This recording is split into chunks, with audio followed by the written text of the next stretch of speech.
జీవనం తర్వాత ముందు దేవుడు అని వచ్చినందుకు దేవుడు ఏమంటాడు?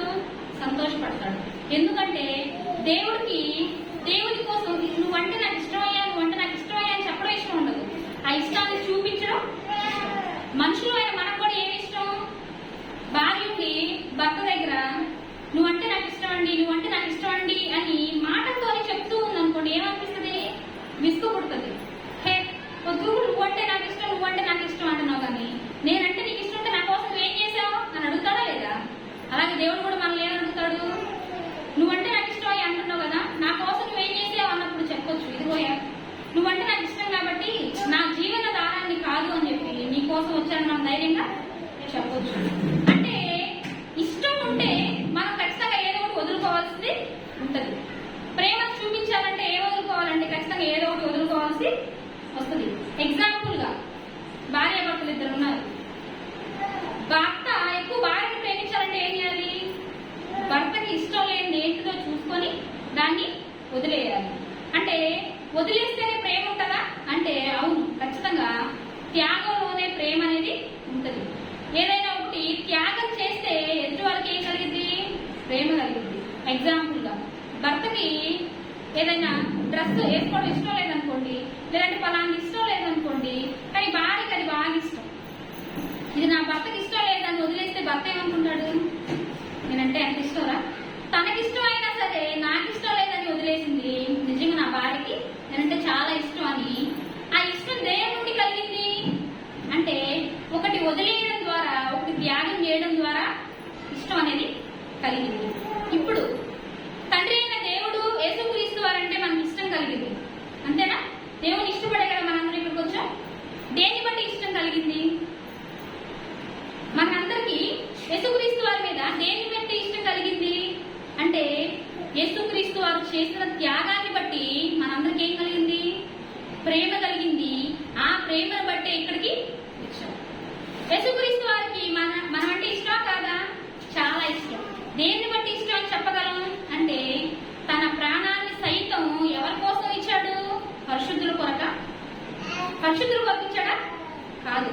పాపులమైన మన కోసం పరిశుద్ధుడైన ఆయన తన ప్రాణాన్ని ఇచ్చిందే కాకుండా ఎన్ని చిత్రహింసలు పడి మన మీద ఎంత ప్రేమ ఉందో చూపించాడు. ప్రేమ దేన్ని బట్టి చూపించాడు? నోటి మాట ద్వారా చూపించాడా? దేవుడు లోకముని ఎంతో ప్రేమించను అంటారు. అంటే ఆ ఒక్క నోటి మాట ద్వారా దేవుడు మీరంటే ఎంత ఇష్టం అని చెప్పాడా? చెప్పలేదు. దేవుడు లోకమును ఎంతో ప్రేమించను అన్నాడు. ఎంత ప్రేమించాడో యేసుక్రీస్తు వారి మరణం ద్వారా మనకి తెలిసింది. యేసుక్రీస్తు వారి త్యాగం ద్వారా మనమంటే దేవునికి ఎంత ఇష్టమో తెలిసింది. ఇప్పుడు సంఘం అంటే దేవుడు అంటే మీకు ఎంత ఇష్టమో దేన్ని బట్టి తెలియాలి అంటే యేసుక్రీస్తు వారు ఏమైతే వద్దు అన్నారో, యేసుక్రీస్తు వారు ఏమైతే విడిచిపెట్టమన్నారో వాటిని విడిచిపెట్టినప్పుడు ఏమున్నట్టు అర్థం? ఆయన మీద ప్రేమ ఉన్నట్టు అర్థం. అందుకే ఎఫెసీ పత్రిక 4వ అధ్యాయం 2వ వచనంలో ఒక మాట ఉంటుంది. ఆత్మ కలిగించు ఐక్యమును కాపాడుకొనుటయందు శ్రద్ధ కలిగిన వారై ప్రేమతో ఒకరినొకడు సహించుచూ ఉండవాలన్నమాట. ఆత్మ కలిగించు ఐక్యం ఇది ఎవరికి చెప్పబడుతుంది అంటే సంఘంలో చేర్చబడిన మనకే ఈ మాట చెప్పబడుతుంది. ఏ ఆత్మ కలిగించు అంటే బాప్తీసం తీసుకొని సంఘంలోకి వచ్చిన మనందరం ఎవరు? ఒకటే కుటుంబం. ఈ కుటుంబంలో ఏం చేయాలంట? ఐక్యమత్యాన్ని కాపాడుకోవాలంట. ఐక్యము అంటే అందరూ కలిసి కట్టుగా ఉండడమే ఐక్యం. ఆ ఐక్యాన్ని కాపాడుకుంటూ ఏం కలిగి ఉండాలంట? శ్రద్ధ కలిగి ఉండాలంట. బేసిక్ గా శ్రద్ధ అనేది ఎప్పుడు ఉపయోగిస్తాం? ఏదైనా పనులు చేసేటప్పుడు పెద్దవాళ్ళు మాట అంటారు. ఏమనంటారు? శ్రద్ధ కలిగి చేయరా, ఏ పని చేసినా శ్రద్ధ కలిగి ఉండు అంటారు. మనం కూడా డబ్బు సంపాదించడంలో ఎవరైనా శ్రద్ధ కలిగి ఉండు అంటారు. లేదంటే ఏదైనా పని చేసే విషయంలో శ్రద్ధ కలిగి ఉండు అంటారు. ఇల్లు కట్టే విషయంలో నిర్లక్ష్యంగా ఉండొద్దు, శ్రద్ధ కలిగి ఉండు అంటారు. పెళ్లి చేసే విషయంలో నిర్లక్ష్యంగా ఉండదు, శ్రద్ధగా ఏది మంచో ఏది చెడో చూసి చేయంటారు. కానీ తండ్రి అయిన దేవుడు ఏమని చెప్తున్నాడు అంటే శ్రద్ధ కలిగేది ఏ విషయంలో తెలుసా? మీరు ఐక్యమత్యాన్ని కాపాడుకోవటంలో శ్రద్ధ కలిగి ఉండు అంటున్నారు. ఐక్యమత్యాన్ని కూడా ఎలా కాపాడుకుంటారు అంటే నలుగురు 4 చోట్ల ఉంటే అందరితో ఒకే మైండ్ సెట్ ఉంటుందా? ఒకే మైండ్ సెట్ ఉంటుంది. ఉంటది. అలాంటప్పుడు మీరేం చేయాలో తెలుసా? శ్రద్ధగా ఎదుటి వాళ్ళు తొందర పెడితే మీరేం చేయాలి? ఏం చేయాలి? శ్రద్ధ కలిగి సహించుచు ఒకరినొకరు ప్రేమించుకోవాలని చెప్తున్నాడు. మరి అలా ప్రేమించుకునే మనసు మనకుందా? నలుగురు ఒక చాటు ఉంటే ఇద్దరు వ్యక్తులు ఏదో అన్నారని వెంటనే ఏం చేస్తాం? నన్ను అర్థం చేసుకోలేదన్నా, పలానా తమ్ముడు నన్ను అర్థం చేసుకోలేదన్నా, నేను అందుకే మందిరానికి రావట్లేదు. పలానా అక్క నన్ను అర్థం చేసుకోలేదన్నా, నేను అందుకే రావట్లేదు. పలానా అన్న నన్ను అర్థం చేసుకోకుండా నా మీద తప్పుగా చూపించాడు, అందుకే నేను మందిరానికి రావట్లేదు అని కుటుంబంలో ఉన్న మనం ఏమవుతాం? సహించకుండా ఆ మనిషి మీద ఏం చేస్తాం? చెప్తూ ఉంటాం. కానీ దేవుడికి ఏమి ఇష్టమో తెలుసా? దేవుడు సహించలేను అంటే దేవుడు ఒక మాట అడుగుతాడు. ఏమా సహించలేవా? నీ సహోదరి నీ పట్ల తెలిసి తెలియక చేసిందనుకోండి, సహించలేవా? నేను నిన్ను సహించలేదా? నువ్వు పాపాత్మురాలై ఉంటే, నీవు నన్ను ఎన్నో హింసలు పెట్టినా సరే, నేను పరిశుద్ధుడనై ఉన్నా సరే, నీ కోసం నేను ఏం చేశాను? నా ప్రాణాన్ని ఇచ్చాను. నా ప్రాణాన్ని ఇచ్చానే, పరిశుద్ధుడనైన నేనే నిన్ను సహించాను కదా. ఒక మనిషిగా అలాంటి లోపాలు నువ్వు ఎన్నో చేసింటావు కదా. మరి నువ్వెందుకు నీ సహోదరుని సహించలేవు అని ఇక్కడున్న మనల్ని దేవుడు అడిగితే ఏమని సమాధానం చెప్తాం? ఏమని సమాధానం చెప్పలేము. కాబట్టి ఐక్యమత్యాన్ని కాపాడుకోవడానికి మనం శ్రద్ధ కలిగి ఉండాలి, కానీ ఏదో లోకపరమైన వాటిని కాపాడుకోవడానికి మనకేం ఉండకూడదు? శ్రద్ధ అనేది ఉండకూడదు. ప్రేమ ఉంటే ఖచ్చితంగా సహించాలి, సహించడంలోనే ప్రేమ అనేది ఉండదు. పౌలు గారు కూడా ఒక మాట అంటారు. ఏమనంటారు? ఫిలిప్పీయులకు రాసిన పత్రిక 2వ అధ్యాయం 3వ వచనం 4వ వచనంలో, ఒకరినొకడు తనకంటే యోగ్యుడని ఎంచుచు ప్రేమ కలిగి ఉండాలంట. సంఘంలో ఒక 10 మంది ఉన్నారు. ఆ 10 మంది కూడా ఒకరికంటే ఒకడని యోగ్యుడని ఎంచుకోవాలంట. ఎగ్జాంపుల్ ఎలా అంటే, నేనున్నాను, అంజలి అక్కను అనాలంట, అక్క నువ్వు చాలా మంచిదన్నక్క, దేవుని పట్ల చాలా గొప్పగా నీ విశ్వాసాన్ని చూపిస్తున్నావు, నిజంగా నువ్వు చాలా మంచిదన్నక్క అని అనాలంట. అంజలి అక్క ఛాయ్ మాంటిని అనాలంట, నిజంగా నువ్వు చాలా మంచిదన్న, దేవుని పట్ల భలే విశ్వాసంగా ఉన్నావే అని ఒకరినొకరు నువ్వు గొప్ప అని పొగుడుకుంటూ ఉన్నారా? ఏదైనా ఒక మంచి పని చేయగానే భలే చేసావు సౌజన్య, ఈరోజు ప్రార్థన భలే చెప్పావు, మనం ఈరోజు వాక్యం ఇలానే ఉన్నామా అని ఎవరైనా పొగిడే వాళ్ళు ఉన్నారా? పొగడటం అంటే లేని వాటిని కాదు, ప్రోత్సహించే వాళ్ళు ఉన్నారా? ఎందుకని చెప్పలేము అంటే ఇగో. సౌజన్య గొప్పదని చెప్తే ఆటోమేటిక్ గా నేనేమైనట్టు?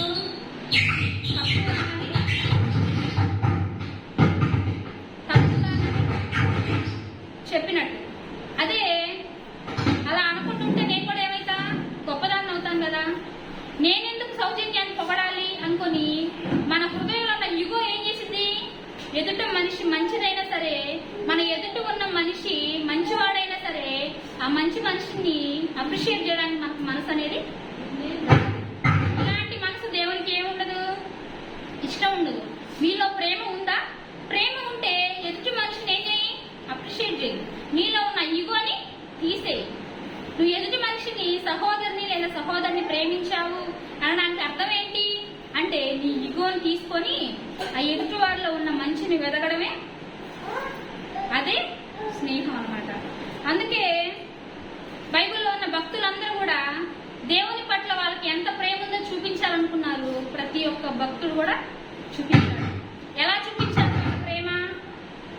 ఎలా చూపించాడు వాళ్ళ ప్రేమ? ఆదివారం ఒక్కరోజు వచ్చి 1 గంట ఆరాధనలో ఉండి తర్వాత ఎవరింటికి వాళ్ళు వెళ్ళిపోయి ప్రేమను చూపించారా? ఆదివారం ఒక్కరోజే వందనాలక్క, వందనాలు చెల్లి అని వచ్చి పలకరించుకొని వాళ్ళు భక్తిని చూపించారా? చూపించలేదు. వాళ్ళు ఏం చేశారు తెలుసా?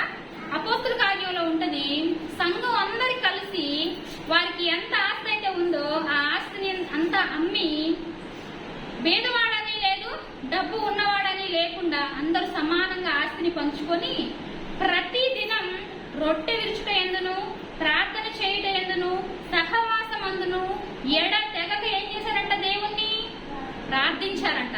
ఎందుకు? ప్రతిరోజు ఎందుకు చేశారు అంటే, ఇదిగో మేమంటే ప్రాణం ద్వారా నిరూపించుకున్నావుగా. నువ్వంటే మాకెంత ఇష్టమో మా విశ్వాసం ద్వారా నీకు నిరూపించుకోవద్దా? మా త్యాగం ద్వారా నీకు అర్థం అవ్వద్దా అని దేవుణ్ణి ఎంత ప్రేమించారో వారి త్యాగం ద్వారా చూపించారు. వారి త్యాగం ద్వారా చూపించారు. ప్రాక్టికల్ గా ఒక్కసారి ఆలోచిస్తే చరస్థిర ఆస్తున్న మనం అందరం అమ్మి, ఎగ్జాంపుల్ గా చెప్తున్నాను, ఇక్కడ ఉన్న మనందరం అమ్మి మన ఆస్తులన్నింటినీ అమ్మి సమానంగా పంచుకోవడానికి ఎవరికైనా ఇష్టపడతామా? ఇష్టపడము. కానీ వాళ్ళు ఎలా చేసి ఉంటారు?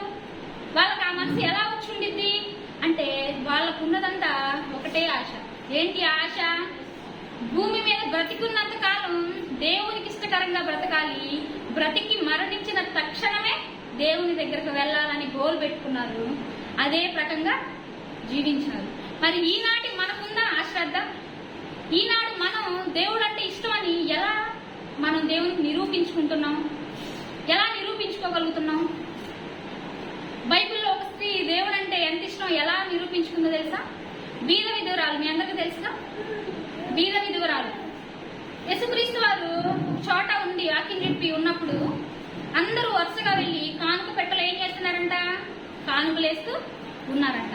అయితే యేసుక్రీస్తు వారు తన శిష్యులకు చెప్తాడు, శిష్యుడా, యేసుక్రీస్తు వారు అక్కడ ఉన్న వాళ్ళందరిలో ఎవరు శ్రేష్ఠుడు, ఎవరు ఎక్కువగా కానుక వేశారు అని అడిగినప్పుడు యేసుక్రీస్తు వారు ఒకటే మాట్లాడతారు, పెద్ద పెద్ద డబ్బున్న వాళ్ళు, పెద్ద పెద్ద ధనవంతులు వేలకు వేలు అందులో కానుక వేసిన బీద విధవరాలు 2 కాసులు ఇవ్వగానే యేసుక్రీస్తు వారు ఏమంటాడో తెలుసా?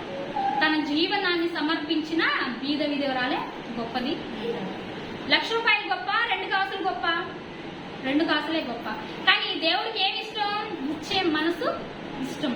బీద విధవరాలు. విధవరాలు అంటే ఎవరు లేడు పోషించడానికి? భర్త లేడు. భర్త లేడులే, డబ్బు ఉంది అనుకుంటే డబ్బు కూడా లేదు. మరి డబ్బు లేక భర్త లేక ఉన్న 2 కాసులు దేవునికి ఇస్తే ఆమె జీవనం ఎలా? ఆమె ఎలా బ్రతుకుతుంది? ఆలోచించిందా? ఆలోచించలా. ఎందుకు ఆలోచించలా? ఇదిగో నువ్వంటే నాకెంత ఇష్టమో నిరూపించుకునే సమయం వచ్చింది. నేనంటే నీకెంత ఇష్టమో నిరూపించుకోవాల్సిన సమయంలో నిరూపించుకున్నావు. దేవా, నువ్వంటే నాకెంత ఇష్టమో నిరూపించుకోవాల్సిన సమయం వచ్చింది. నా జీవనం లేకపోయినా సరే, నాకు తిండి లేక మరణించినా సరే నాకేంటి నష్టం? చనిపోతే నీ దగ్గరికే కదా వస్తాను అని చెప్పి ఆ 2 కాసులు కూడా మనస్ఫూర్తిగా ఏం చేసింది? త్యాగం చేసింది. దేన్ని బట్టి త్యాగం చేసిందంటారు? దేన్ని బట్టి ఇచ్చి ఉంటదంటారు? ప్రేమ. ప్రేమ ఏం చేస్తుందంట? బలవంత పెట్టిద్దంట. ఆమె ప్రేమ ఏం చేసింది? త్యాగం చేసింది. ఇప్పుడు బీద విధవరాలి ప్రేమ దేన్ని బట్టి మనం చెప్పగలుగుతున్నాం అంటే ఆమె త్యాగాన్ని బట్టే మనం చెప్తున్నాం. మరి సంఘం కోసం, దేవుని కోసం మనం ఏం త్యాగం చేసాం? బీద విధవరాలు చేసింది కదా త్యాగం. మరి మనం దేవుని కోసం, సంఘం కోసం ఏం త్యాగం చేస్తాం? ఒక్కసారి మిమ్మల్ని మీరు పరిశీలించుకోండి. దేవుడు బీద విధవరాల్లాగా డబ్బులు ఇవ్వమనలేదు. ఆనాడు అపోస్తులలాగా మీరు ఆస్తిని అమ్ముకొని నా కోసం సమానంగా పెట్టుకోండి అని చెప్పలేదు. బర్నబా గారిలాగా భూమిని అమ్మి ఇవ్వమని చెప్పలేదు. మరి ఏం చెప్పాడు? న్యాయంగా నడుచుకో, యథార్థంగా ఉండు, ఐక్య కలిగించు, ఆత్మ కలిగించు, ఐక్యాన్ని ఏం చేయి? కాపాడుకోండి అందు శ్రద్ధ కలిగి ఉండమని. మరి దేవుడు చెప్పిన మాట మనలో ఎవరైనా ఆలోచిస్తున్నారా? దయచేసి శ్రద్ధగా వినండి. దేవుడు చెప్పిన మాట కోసం ఎవరైనా ప్రాకులాడుతున్నారా? ఆదివారం ప్రార్థనకు వస్తేనే మన సహవాసం తెలుస్తుంది. మరి విడి రోజుల్లో ఎవరు ఎలా ఉన్నారో కూడా తెలియదు. ఎందుకని అంటే అన్యుల్లో కానీ నామకార్థంగా వస్తారు కదా, అలాంటి విశ్వాసం మెల్లమెల్లగా మన మందిరంలో కూడా వచ్చింది. దేవుడికి ఇది అస్సలు ఇష్టం ఉండదు. ఒకసారి ఆలోచించుకోండి. ఇక్కడ ఒక్కొక్కరు ఎన్ని రోజుల నుంచి మందిరాలకు వస్తున్నారు? సంవత్సరాలు పైన పడ్డాయిగా. కనీసం ఒక పాట పాడగలుగుతున్నారా? దేవుని ఆరాధించగలుగుతున్నారా? దేవుని కోసం ప్రార్థన చేయగలుగుతున్నారా?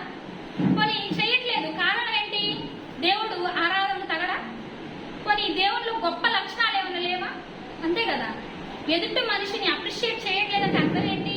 ఆ అప్రిషియేట్ కి తగ్గట్టు తన జీవితం లేదని అర్థం. మరి దేవుడిని మహిమపరచట్లేదు, దేవుని కోసం ప్రార్థన చేయట్లేదు అని అంటే అర్థం ఏంటి? యేసుక్రీస్తు వారు మంచివారు కదా, తండ్రి అయిన దేవుడు మంచివాడు కాదా? అవునా కాదా? మంచివాడేనా? మరి ఎందుకు ఆయన మహిమపరచడానికి, ఆయన కోసం ఆయన వద్దు అని చెప్పిన పనులు వదిలేయడానికి మనకి ఎందుకు అంత ప్రాబ్లం అంటే ఇంకా మనం తండ్రి అయిన బీద విధవరాల్లాగా తండ్రి అయిన దేవుని మనసును మనం అర్థం చేసుకోలేకపోతున్నాం. అర్థం చేసుకుంటే సమాధానంగా ఉందామా? సంఘంలో ఎవరికి ఏది అవసరమో చూసుకోమా? రోజుకు ఒకసారి ఫోన్ చేసి ఎలా ఉన్నావమ్మా చెల్లి, ఎలా ఉన్నాక అంజలి అక్క బాగున్నావా, ఇంట్లో అంతా బాగుంటుందా, నీకు సమస్యలు ఉంటే చెప్పు నేను నీకున్నా అని ధైర్యం ఎవరైనా చెప్పగలరా? సౌజన్య అక్క, నేను సౌజన్య అక్క ఫోన్ చేసి ఎలా ఉన్నావక్క, ఇంట్లో ఎలా ఉంది, ప్రార్థన చేసుకుంటావా, ఆత్మీయ స్థితి ఎలా ఉందని అడగగలవా? అడగలేము. ఇలాంటప్పుడు మనం భక్తి చేసి ఏంటి? ఇలాంటప్పుడు మనం భక్తి చేసి ఎవరికి లాభం? దేవునికి లాభమా? దేవుడైతే మన వల్ల దేవునికి బాధ తప్ప దేవునికి మన వల్ల సంతోషం ఏమీ లేదు. మరి దేవునికి ఎప్పుడు సంతోషం అంటే నువ్వేం చేయాలి? ఆత్మ కలిగించు ఐక్యాన్ని కాపాడుకుంటూ సంఘంతో ఐక్యమత్యంగా ఉంటూ ఎక్కువ ప్రార్థన చేసుకుంటూ దేవుని మనసుని ఎక్కువ తెలుసుకుంటూ ఉంటే దేవునికి ఇష్టం. అలా లేకపోతే ఏం చేస్తారు? మొదటి యోహాను పత్రిక, మొదటి సంఘం వాళ్ళు ప్రేమించుకున్నారు, అది ప్రేమ. 4వ అధ్యాయము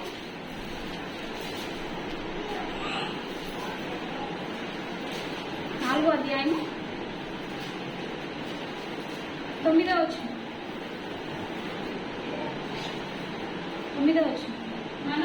మనము ఆయన ద్వారా జీవించుచున్నట్లు, ఆయన ద్వారా 8వ వచనం కూడా చదువుకుందాం.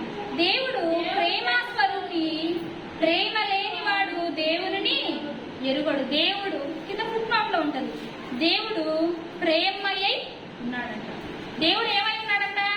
ప్రేమయ్యి ఉన్నాడంట. అంటే ప్రేమే దేవుడు, దేవుడే ప్రేమ. ప్రేమ నుండి దేవుని విడదీయడానికి లేదు, దేవుడి నుంచి ప్రేమను విడదీయడానికి లేదు. అసలు ప్రేమ అంటేనే ఆయన అంటారు. ఒకసారి చదువుతున్నాం. దేవుడు ప్రేమ స్వరూపి, ప్రేమ లేనివాడు దేవుని ఏం చేయడంట? తెలుసుకోలేడంట. ఇప్పుడు మనందరికి దేవుడు తెలుసా? పర్లేదు చెప్పండి, దేవుడు తెలుసా?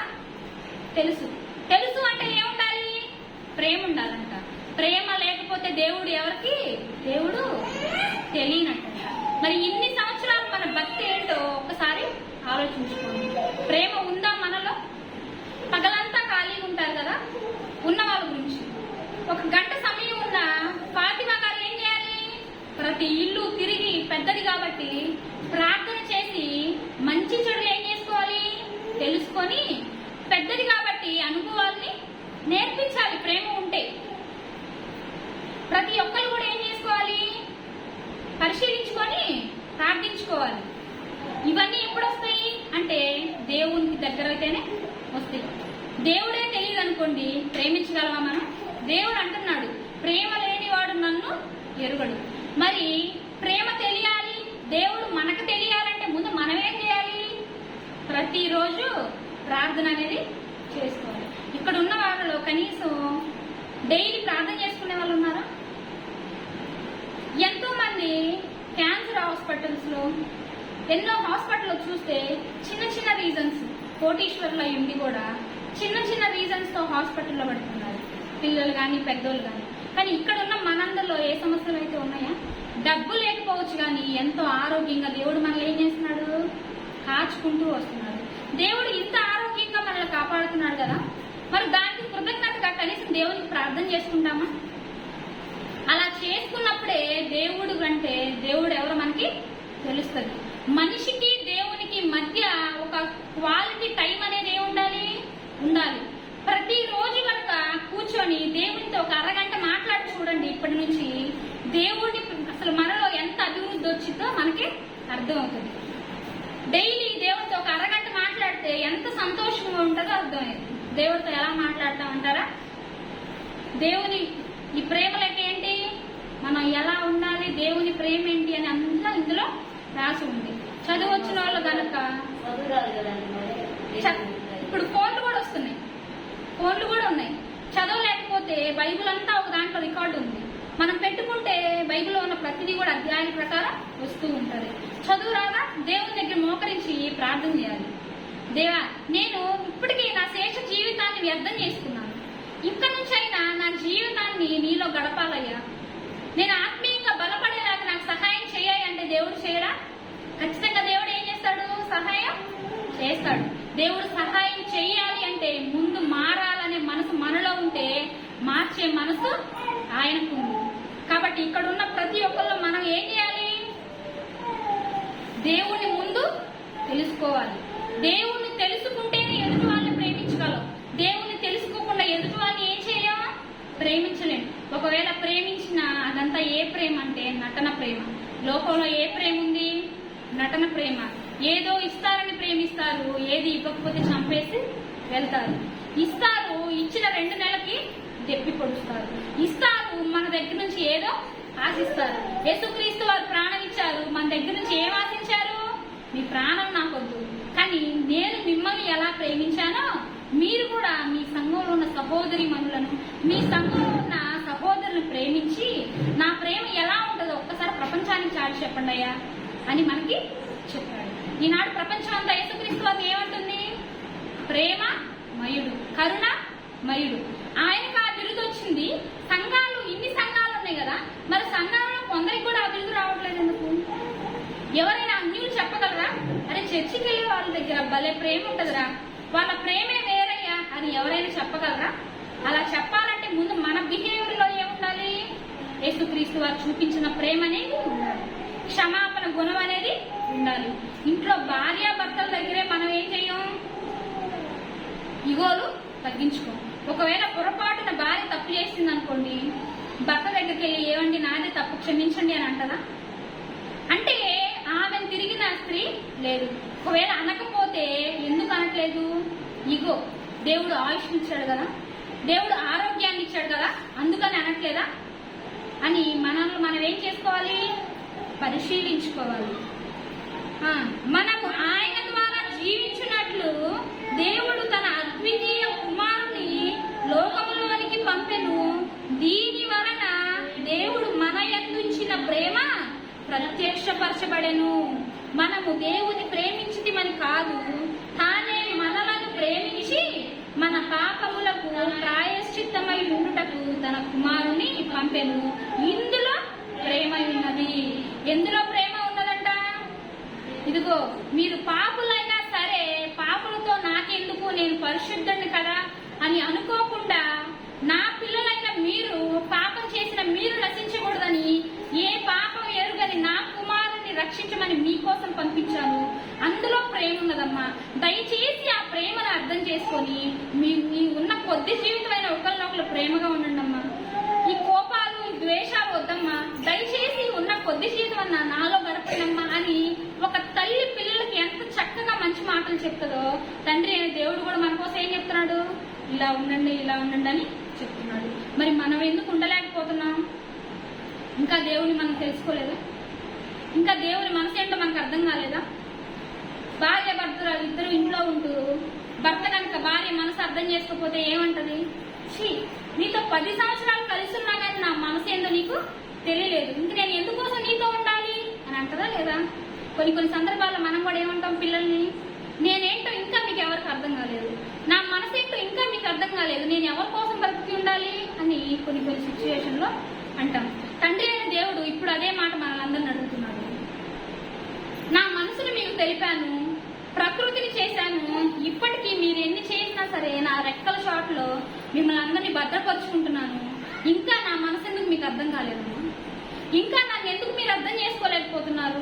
ఇంకా మీరు ఎందుకు ఒకరినొకరు ప్రేమ కలిగి ఉండలేకపోతున్నారని దేవుడు మనల్ని అడుగుతున్నాడు. మీరైతే ఏం సమాధానం చెప్తారు? మీరైతే ఏం సమాధానం చెప్తారు? మీ దగ్గర అయితే ఏం సమాధానం ఉంది? కనీసం ఇప్పటి నుంచి అయినా మనం ఏం చేయాలి? లోక ప్రేమలని అదే ప్రేమని అనుకోకుండా, ప్రతి మనిషికి సమస్యలు ఉంటాయా? ప్రతి మనిషికి సమస్యలు ఉంటాయా ఉండవా? ప్రతి మనిషికి సమస్యలు ఉంటాయి. కానీ ఆ సమస్యలను తీసివేసి ఒక్కసారి నా కోసం ఒక్క వారం ప్రతిరోజు అరగంట దేవునితో మాట్లాడి చూడండి, ఎంత సంతోషంగా ఉంటుందో తెలుసా? మన బాధని మనిషి దగ్గరికి వెళ్ళి చెప్పుకుంటే అలసైపోతుంది తెలుసా మీ అందరికి? ఇదిగోక నా భర్త నన్ను అర్థం చేసుకోవట్లేదక్క, ఇంట్లో ఊరికే నన్ను కొడుతున్నాడా, కానీ ఒక స్త్రీ వేరే స్త్రీ దగ్గరికి వెళ్ళి చెప్తే అయ్యో అవునా పాపం అని అనదు. ఒకవేళ అన్న మనసులో ఏమనుకుంటుందో తెలుసా? అలుసైపోతాం. అప్పటి నుంచి అక్క అని పిలిచిన ఆమె ఏంది ఇట్రా అంటది. అంటే ఒక మనిషిలో ఉన్న కష్టాన్ని చూసి అలుసుగా భావిస్తాం మనము. మన కష్టాన్ని చూసి తండ్రి అయిన దేవుడు ఏమంటాడో తెలుసు, నువ్వెందుకు నాన్న ఏడుస్తున్నావు, నాకు చెప్పావు కదా, నేను చూసుకుంటాలే అని దేవుడు మనకి ధైర్యం చెప్తాడు. ఇలాంటి తండ్రి అయిన దేవుని ప్రేమను అర్థం చేసుకోలేక ఇంకా ఆయన ఏం చేస్తా ఉన్నాం, బాధ పెడతా ఉన్నాం. సంఘాన్ని దేంతో పోల్చాడు? శరీరంతో పోల్చాడు. శరీరం, ఒక దేహంలో ఏమేమి ఉంటాయి? కన్ను ఉంటది, కాలు ఉంటది, అన్నీ ఉంటాయి. ఈ అన్నీ ఉన్న దేహం ఏం చేయాలి? దేని పని అది చేసుకుంటూ పోవాలి. కానీ ఈ చెయ్యి నాకు నచ్చలేదు, ఈ చెయ్యిని నరికేయని ఈ చెయ్యి చెప్పొచ్చా? ఈ కన్ను నాకు నచ్చలేదు, ఈ కన్ను తీసేయని ఈ కన్ను చెప్పొచ్చా? చెప్పకూడదు. మరి ఏం చేయాలి అంటే ఏమన్నా ఎక్కడ ఇందాకేమని చదువుతున్నాం? ఆత్మ కలిగించు ఐక్యమును కాపాడుకున్న ఏం కలిగి ఉండాలి? శ్రద్ధ కలిగి ఉండాలి. శ్రద్ధ లేకుండా నాకు సంఘంలో పలానా మనిషి నచ్చలేదు అని చెప్పి ఆ మనిషితో మాట్లాడడం మానేస్తే నీ చేత్తో ఈ చేయిని ఏం చేసినట్టు? నువ్వే నరికేసినట్టు. ఈ చేతిని నరికిస్తే నొప్పి ఎవరికి? దేహానికి. నువ్వు సంఘంలో ఒక వ్యక్తి మీద నువ్వు అసూయపడిన, ఒక వ్యక్తిని ద్వేషించిన నొప్పి ఎవరికి? తండ్రి అయినా దేవునికి, యేసుక్రీస్తు వారికి నొప్పి. ఎందుకు? మనకు శిరస్సు ఎవరు? యేసుక్రీస్తు వారు. ఆ శిరస్సుని మనం ఏం చేస్తున్నాం? సంఘంలో ఫలానా నాకు నచ్చలేదు అని సహించాల్సిన మనమే ఆమె మీద ద్వేషం పెంచుకుంటున్నాం. ఫలానా కన్ను నాకు నచ్చలేదని ఏడుతో ఏం చేస్తున్నాం? పొడుస్తున్నాం. నిజంగా దేహం అని భావిస్తే దేహంలో దాన్ని తీసి పక్కన పెడతామా? ఒక కుటుంబంలోనే ఎన్ని సమస్యలు వచ్చినా ఏం చేస్తాం? అన్ని గుట్టుగా ఉండి పరిశీలించుకొని కుటుంబంలో సమస్యలు వస్తాయిరా, అంత మాత్రానికి వెళ్ళిపోతావా, అంత మాత్రానికి నాతో మాట్లాడవా అని సరిదిద్దుకుంటానే. మరి సంఘంలో ఏదైనా సమస్యలు వస్తే ఎందుకు ఐక్యంగా ఉండలేకపోతున్నాం? ఒక సహోదరి సంఘానికి రాకపోతే ఏంటమ్మా నీ సమస్య చెప్పునా అని ఎందుకు అడగలేకపోతున్నాం? అంటే దేవుడు ముందు ఇవన్నీ చేయాలంటే ముందు మనలో ఏముండాలి? దేవుడు మనలో ఉండాలంట. దేవుడు మనలో ఉంటేనే ఇవన్నీ చేస్తామంట. ఒకసారి ఆలోచించుకోండి, ఇన్ని సంవత్సరాలు మనము ఎంత వెనకబడిపోయి ఉన్నాం. ఒక్కసారి మీ అంతరాత్మను మీరు పరిశీలించుకోండి. సంఘానికి ఇన్ని రోజుల నుంచి వస్తున్నాను కదా, నేను దేవుని సంతోషపెట్టే పని ఏం చేశానబ్బా? ఇదిగో అయ్యా నువ్వంటే నాకు ఇష్టం అని దేని ద్వారా నిరూపించుకున్నాను? దేని ద్వారా ఏ త్యాగం చేశాను? ఒకసారి ఆలోచించుకోండి. యోహాను రాసిన పత్రిక 3వ అధ్యాయం 1వ యోహాను. ఒక్క నిమిషం అండి. 4వ అధ్యాయం 11వ వచనం చదువుతున్నాండి. ప్రియులారా, దేవుడు మనలను ఈలాగు ప్రేమింపగా మనం ఒకరినొకడితో ప్రేమ బద్ధులమై ఉన్నాము. యేసుక్రీస్తు వారు మనల్ని అలా ప్రేమించారు కదా, మీరు కూడా ఏం చేయాలి? అలానే ఒకరినొకడు ప్రేమించుకోమని చెప్తున్నారు. 3వ అధ్యాయం 16వ వచనం. ఆయన మన నిమిత్తము తన ప్రాణము పెట్టెను కనుక దీని వలన ప్రేమ ఎట్టిదని తెలుసుకుంటున్నాము. యేసుక్రీస్తు వారి ప్రేమ దేన్ని బట్టి తెలుసుకుంటున్నాము? ప్రాణం పెట్టాడు కాబట్టి ప్రేమ ఇంత గొప్పగా ఉందని తెలుసుకుంటున్నాము. మనము కూడా సహోదరుల నిమిత్తము మన ప్రాణము పెట్టబద్దులమై ఉన్నాము. అంటే నిజంగా చంపేసుకోవాలనా? కాదు. మరి ఏం చేయాలో తెలుసా? భర్త భార్యను అడిగితే నేనంటే నీకు ఎంత ఇష్టం అంటే ఏమంటది?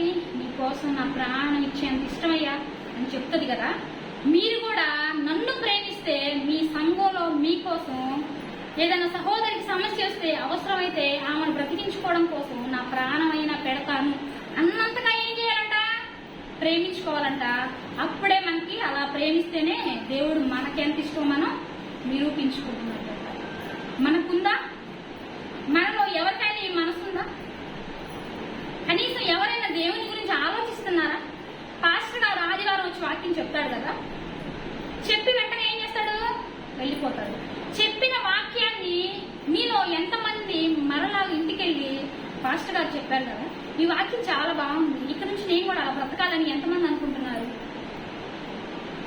నాగరాజన్న ఏమనాలి? ఆదివారం వాక్యం విన్న తర్వాత మరలా మీ అందరికి ఫోన్ చేసి ఏమనాలి? రెండమ్మ ప్రార్థన ప్రార్థన చేసుకుందాం. లేదా సౌజన్య అక్క రెండాంటి ప్రార్థన చేసుకుందాం. ఉన్న ఈ కొద్ది జీవితంలో ఎవరు ఎలా మరణిస్తారో తెలియదు. ఈ ఉన్న కొద్ది జీవితాన్నైనా మనం ఎలా గడుపుదాం? ఐక్యమత్యంతో గడుపుదామని మనల్ని మనమే ప్రేరేపించుకోవాలి. అపోస్తులుని వాళ్ళని వాళ్ళే ప్రేరేపించుకున్నారా, లేదంటే దేవుడు చేశాడని చెప్పి దేవుడు ప్రేరేపించాడా? దేవుడు అంటే వాళ్ళకి ఇష్టం కాబట్టి వాళ్ళని వాళ్ళే ప్రేరేపించుకున్నారు. దేవుడు అంటే మనకిష్టం ఉంటే మనం కూడా ఏం చేయాలి? మనల్ని మనమే ప్రేరేపించుకోవాలి. అందుకే యేసుక్రీస్తు వారి దగ్గరికి ఒక ధనవంతుడు వస్తాడు. ధనవంతుడు వచ్చి, అయ్యా నేను పరలోక రాజ్యానికి వెళ్ళాలంటే నేనేం చేయాలి అంటాడు. యేసుక్రీస్తు వారు అంటారు కదా, న్యాయ విధులను, కట్టడలను, ఆజ్ఞలను అన్నింటినీ అనుసరించాలి అంటే ఇవన్నీ నేను నా చిన్నప్పటి నుంచే నేను అనుసరిస్తూ వస్తున్నాను. ఇది కాక ఇంకేముంది చెప్పయ్యా అంటే యేసుక్రీస్తు వారు ఏమంటారు? నీ ఆస్తిని అమ్మి నీ బీదలకు ఇవ్వు, అప్పుడు నువ్వు పరలోక రాజ్యానికి వెళ్తావు అనగానే ఆయన ఏమైపోయాడు? వెంటనే మొహం చిన్నబుచ్చుకొని వెళ్ళిపోయాడు. ఎందుకు వెళ్ళిపోయాడు? అతనిలో ప్రేమ లేదు. ప్రేమ ఉంటే త్యాగం ఉంటది, ప్రేమ లేకపోతే ఏముండదు? త్యాగం ఉంటది. అదే జక్కయ్య గారు యేసుక్రీస్తు వారి దగ్గరికి వచ్చారు. యేసుక్రీస్తు వారు ఏం చెప్పారు? పన్ను వసూలు చేయకూడదు, వడ్డీకి ఇవ్వడం అక్రమం, అలాంటి వారు దేవునికి ఇష్టం ఉండదు అని చెప్పిన వెంటనే జక్కయ్య గారు ఏం చేశారు? ఎవరి దగ్గర అయితే అక్రమంగా వడ్డీ తీసుకున్నాడో, ఎవరి దగ్గర అయితే ఎక్కువ డబ్బులు తీసుకున్నాడో వాళ్ళకి మరలా తీసుకున్న దానికంటే ఎంత ఇచ్చాడు? 4 వంతుల ఎక్స్ట్రా ఇచ్చి దేవుడు అంటే తనకి ఎంత ఇష్టమో తన త్యాగం ద్వారా దేవునికి తెలియజేశాడు. ఆ ధనవంతుడేమో నువ్వంటే నాకు ఇష్టం లేదు అని నోటితో చెప్పకనే చెప్పి త్యాగం చేయకుండా వెళ్ళిపోయాడు. కానీ జక్కయ్య గారి మాత్రం దేవుడు అంటే ఎంత ఇష్టమో తన త్యాగం ద్వారా చూపించాడు. మరి మనం ఇక్కడ ఉన్న వాళ్ళలో దేవుడు అంటే మనకి ఎంత ఇష్టం? సమయం ఉన్నా కానీ బైబుల్ చదువుకోరండి కొంతమంది. సమయం ఉన్నా కానీ ప్రార్థన చేసుకోరు. ఎందుకు? ఆయుష్ ఇచ్చాడనా? దేవుడు కోపం వస్తే ఎంత నిమిషం? ఆయన శ్వాస నిశ్వాసాలను ఒక్కసారి ఆయన ఇచ్చిన శ్వాసని ఆయన తిరిగి తీసుకుంటే ప్రపంచం అంతా కుప్పకూలిపోవడానికి ఎన్ని నిమిషాలు పట్టింది? 2 నిమిషాలు, అంతేనా? ఇంకా ఆయన మనల్ని ఎందుకు సహిస్తూ వస్తున్నాడు? ఇంకా ఆయన ఎందుకు మనల్ని కాపాడుకుంటూ వస్తున్నాడంటే ఇక్కడి నుంచి అయినా తెలుసుకుంటారేమో, ఇక్కడి నుంచి అయినా నా మనసును అర్థం చేసుకొని నా కోసం బ్రతుకుతారేమో, నేను చేసిన త్యాగాన్ని అర్థం చేసుకొని వాళ్ళు కూడా త్యాగం సంఘం కోసం చేస్తారేమో అని దేవుడు మరి ఏం చేస్తున్నాడు? మనల్ని చూస్తూ ఆకాశం నుండి చూస్తూ ఉన్నాడు. మరి ఇక్కడ నుంచి దేవుడిని సంతోష పెడదామా? ఇప్పటికే మీ జీవితాన్ని చాలా ఏం చేస్తున్నారు? మన జీవితాన్ని చాలా ఏం చేసుకున్నాం? దుర్లభంగా దేవుని చాలా బాధ పెట్టాం. కాబట్టి ఇక్కడ నుంచి అయినా బాధ పెట్టకుండా దేవుని మాటలు వింటూ సంతోషపడుతూ దేవునికి మనకి మధ్య ఒక క్వాలిటీ టైం స్పెండ్ చేస్తూ ప్రతిరోజు ప్రార్థన చేసుకుంటూ దేవుని మాటలు వినుకుంటూ ఏం చేద్దాం? దేవుణ్ణి ఇదిగోయా ఇప్పుడు దాకా మేమంటే నీకెంత ఇష్టం చూపించావు కదా, ఇక్కడ నుంచి నువ్వంటే మాకెంత ఇష్టం అని చూపిద్దామా? చూపించాలంటే ముందు మనకే ఉండాలి, ఇన్స్పిరేషన్ ఉండాలి. కాబట్టి ఇక్కడ నుంచి ఎవరు వచ్చినా రాకపోయినా ప్రతి వారం, ప్రతి శుక్రవారం లేదంటే మీరు అనుకున్న వారం స్త్రీలు కొడుకు జరుగుతుంది. ఎవరు వచ్చినా రాకపోయినా నేనైతే అవసరమైతే 4 గోడలకైనా చెప్పుకొని వెళ్ళిపోతాను. నెలలో ఒకరోజు ఏం చేస్తున్నా? ఉపవాస ప్రార్థన పెట్టుకొని మనం కూడా ఏం చేద్దాం? విశ్వాసంలో ప్రిస్కిల్లా గారిలాగా బలపడదాం. తెలుసా బైబిల్లో ఉన్న ప్రిస్కిల్లా? తెలుసా? అకులా ప్రిస్కిల్లా. ఆమె దేవుని పని కోసం తన ప్రాణం పెట్టడానికి కూడా ఏం చేసింది? వెనకడుగు వేయలేదు. ఎందుకు వెనకడుగు వేయలేదు అంటే నేనంటే నీకు ఎంత ఇష్టం చూపించావు గయ్యా, నీకేనా ప్రేమించడం వచ్చు, నాకు రాదా ప్రేమించడం నిన్ను అని చెప్పి ఏం చేసింది? సహోదరుడు కోసం ప్రాణం పెట్టడానికి కూడా ఆమె వెనకడుగు వేయలేదు. మరి మనకు లేదా రోషం?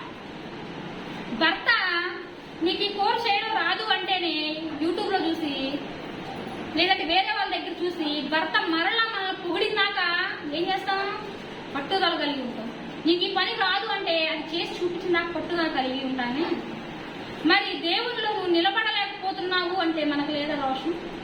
స్త్రీ బలహీనమైన ఘటం అంటే ఆనాడు ప్రిస్కిల్లా గారికి రోషం వచ్చి నేనెందుకు బలహీనమైన ఘటం, నేను కూడా విశ్వాసంలో సమానమే అని అకుల్లా గారితో సమానంగా దేవుని పనిలో ఉంది. మరి మనం ఉండలేమా? మనం కూడా ఖచ్చితంగా ఏం చేద్దాం? దేవుని పనిలో ఉన్నాం, దేవుని సంతోష పెడదాం. ఇప్పటికే దేవుని మన అవిధేయత వలన చాలా బాధ పెట్టాము. సంఘంలో ఐక్యమత్యాన్ని కాపాడుకోవటంలో శ్రద్ధ కలిగి ఎన్ని సమస్యలు వచ్చినా సరే ఒకరినొకరు క్షమించుకుంటూ ఉందాం. మనం తప్పులు చేసినప్పుడు యేసుక్రీస్తు వారు క్షమించారా? క్షమించారు. మరి మనం కూడా ఏం చేయాలి? ఎదుటివారిని తెలిసి తెలివి చేసిన క్షమించి ప్రతిరోజు సంఘంలో ఉన్న అవసరాలను తెలుసుకొని ప్రతి ఒక్కరి కొరకు ప్రార్థన చేయాలని మనస్ఫూర్తిగా కోరుకుంటూ, ఎంతో శ్రద్ధగా ఉన్న మీ అందరికీ మనస్ఫూర్తిగా వందనాలు చెప్పుకుంటూ ఈ నా మాటలు ముగిస్తున్నాను.